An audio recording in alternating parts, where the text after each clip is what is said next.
Hi, my name is John. Welcome to another video. I'm not quite sure what to call it. I just call it an evening with Bob, because my friend Bob's come down and he's brought with him the completely seized DTI, and he's going to go through the process of stripping it and freeing it off. So how in, Bob? Let's have a start, mate. Nice to see you, John. Aye. Good to see you again. Why, aye. Right, I've cleared a bit of bench off for you. Right. I'll bring the camera down. Yep. And then you can get yourself... No bother, mate. Thank you very much. Hi, I'm with John again. I want to give a big thank out to the guy who gave John a boatload, and I mean a boatload of DTIs for parts. Thank you very much. And I want to thank everybody who came and shook my hand when I was at Chester Street Steam Fair. Thank you very much. We're going to do a DTI which has been underwater for minimum of 2 months. I know I've had the DTI for 2 years and I haven't touched it. And I'm going to do a bit of show and tell, hints and tips that might help you in your workshop. So without any further ado, we'll get cracking with it. Thank you.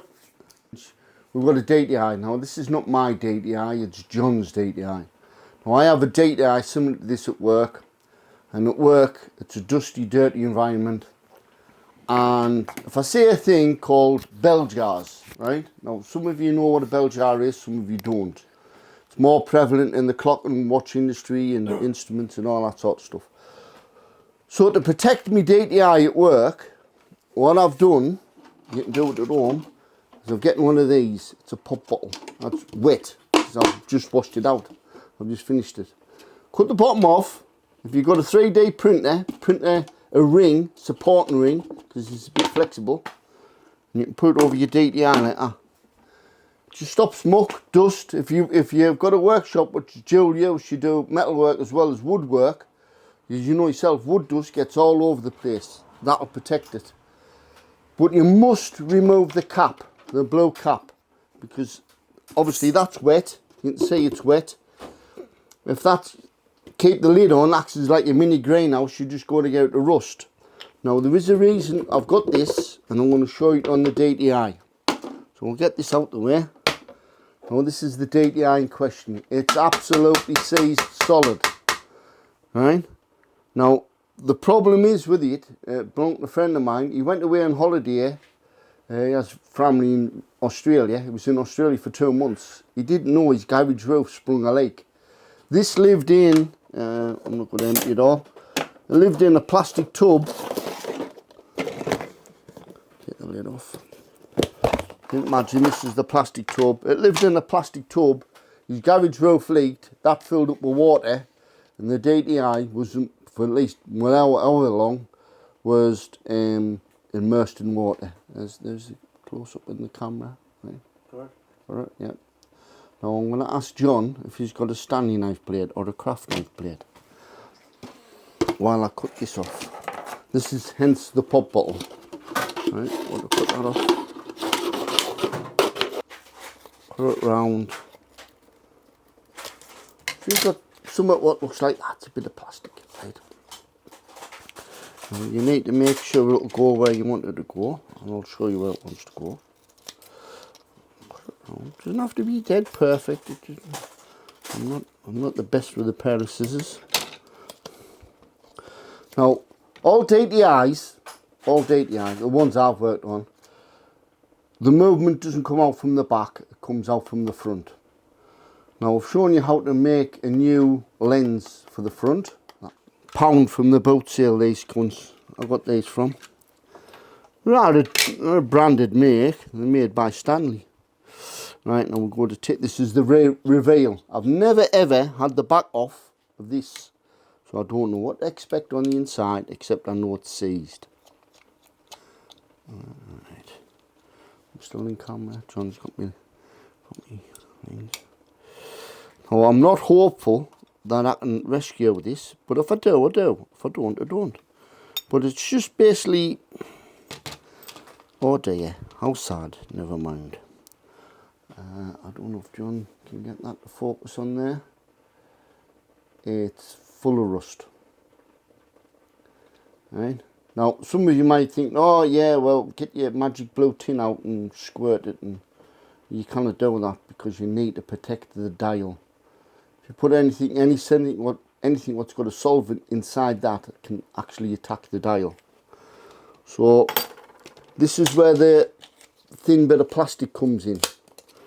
The dial is held on by a little C-clip or a retaining ring, right? So what you do is you get your little plastic pop bottle, a bit there, you cut it roughly to shape, and you put it under the C-ring. You can't really see the C-ring on camera, but I'll show you. Get the craft knife off John. Now, why you got to do that is because if you scratch it, you're not scratching the lens, you're scratching the pop bottle. So if you did slip, you're not scratching your lens, so chances are you don't have to make a new lens. It's not damaged. You're scratching the PVC, the pop bottle. Now, basically, I'll get down here. You get your craft knife in the corner, and you can get hold of it. Pretty hard. Oops. No, it's not coming out. Not playing nice. There it is. Say it's one of those things, as soon as the camera's involved, doesn't want to play.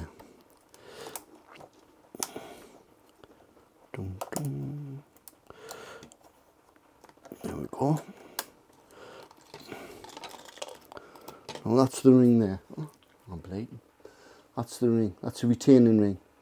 Now, as I say, all I use is that to put underneath to stop scratching the lens. So, see if the lens comes out. I need my glasses on. Where's my glasses? Go on. Right, thin screwdriver. Dun-dum-dun-dum. Well, the lens should just... There it is.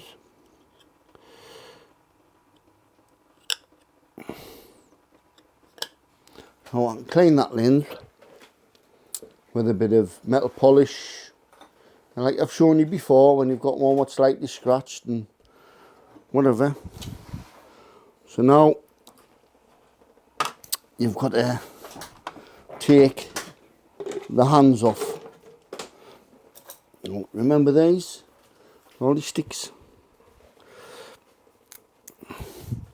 Stick one over there. One over there. John's been Mr. First Aider man. He doesn't want to see people say blood of my finger on, and he's going to stick a plaster on my finger. Joys of model making and all that sort of stuff. Thank you very much, John. There we go. Right, so 2 fairly stout screwdrivers, 2 bits of lolly stick, as I call them. Underneath the hand, lift it off, there's the hand, that's the main hand off. The little hand can be a little bit more daunting.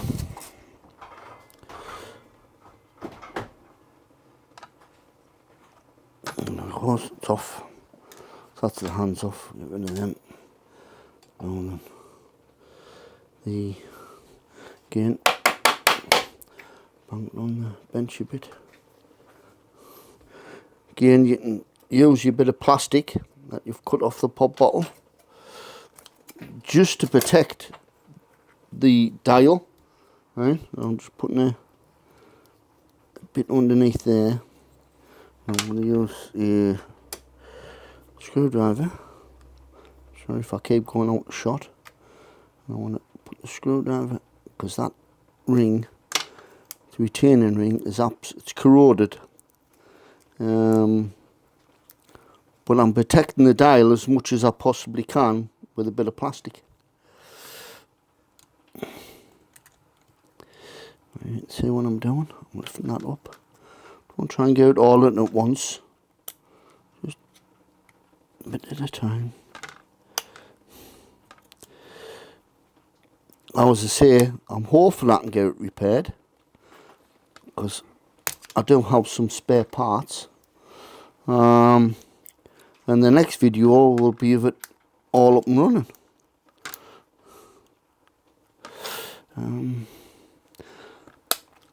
As I say, I've had this for a minimum of 2 years and there's still water in it. It's still got water in it after 2 years. So there's that ring out. Take the dials out. Now,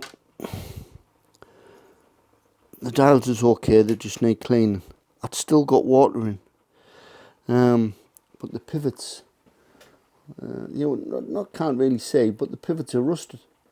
But it's seized solid. Now, if you notice on camera, get there, you got what I call half moons. There's 3 of them. That's what holds the outer bezel on. This bit what turns round. So basically, I'm not going to take them. I'm not turn them round. Still got a flat spot on. I'm going to take them out altogether because it all wants cleaning. Take them out. I'm quite surprised the screws is coming out fairly easy. I thought them screws would be absolutely seized in solid with rust. So now, that's the movement out. It's the movement what's seized because the spindle's moving. Right? The spindle wasn't seized, it's the movement what's seized. Now it wants cleaning, it's got rust on, the spring's got rusty. But it's still wet. It's still got water in it. I've had it 2 years. It's in my garage. I'm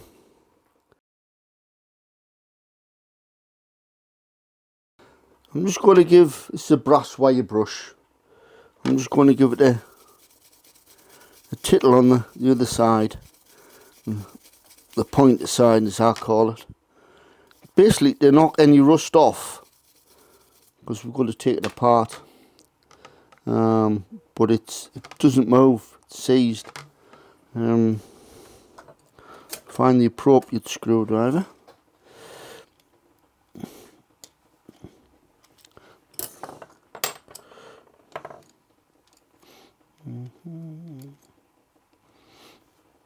Sorry if my hands is in the way, but it's hard to get hold of. Take the screws out.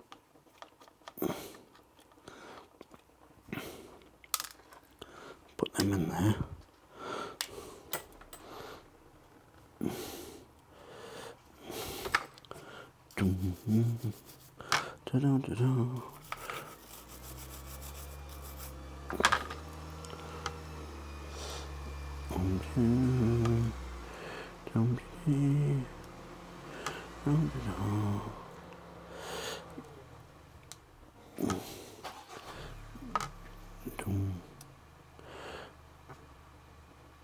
There we go.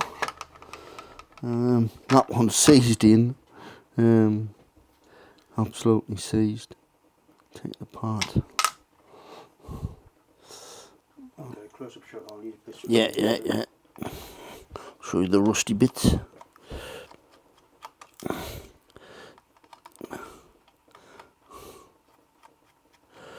As I say, it's you've seen us do DTIs 101 times. Well, you haven't done 101 times, but it's just a show what you can actually do. You might think, oh, that DTI will never work again. But patience is a virtue.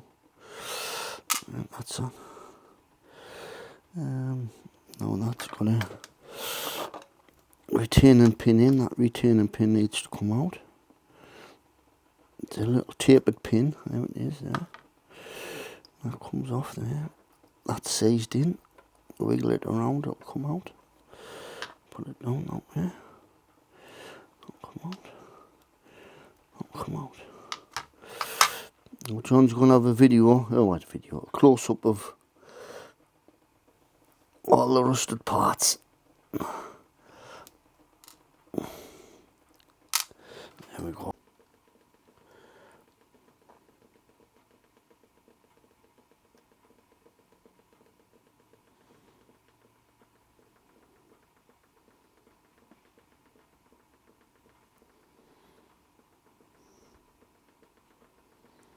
Alright, sorry. So, get me a little brass wire brush. It's going to be a a bit of a, just a, what you can do. Sorry, not the screen. There we go, got rid of the rust stains. Now, we're fortunate that it's a Mercer and it's a brass one. If it'd been one of them aluminium ones with the movement that's inside, what's all made of aluminium, I'd guarantee there'd be not left of that. So the next time you go to see this, so after I've taken it down home, it's going to be thoroughly cleaned, polished up, and I'll bring it back and I'll assemble it up and I'll show you it work. Right, so we'll put everything in a little tub so don't lose everything. And the next video, or part of the video, is John gets asked questions of what oil you use in your DTIs, and the stylus. Just put them there. Right, so I've got this DTI, and I've got this DTI here. Right. Both of them are batteries, right? Both of them are metric. This one, I think the measuring range on this is about 8 mil, I think, if I remember rightly. There's about 20 mil on this one, right? Now that's just called a spindle, and that's your stylus, that bit on that end, right? Now I'm hoping to do a video with John on John's lathe to make some styluses, to show you how I make them. You can use any oil you want. EP80, EP90, ATF, it's your DTI, but it's an instrument, so you should be using instrument maker's oil. Most of you have got cars, motorbikes, wagons even. It'll come with a recommended of oil, what type of oil you use in the engine. That's what you use. Now, I wouldn't recommend you using clock oil in a car engine, but people insist on using clock oil on one of these. No, you need instrument maker's oil.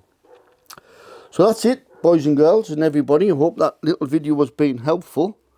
And as I say, the next time you see that DTI, which will probably be a couple of weeks' time, because John's got a couple of fairs to go to, we'll put it all back together and see it running. So, thank you very much, and thank you for supporting John, and bye-bye.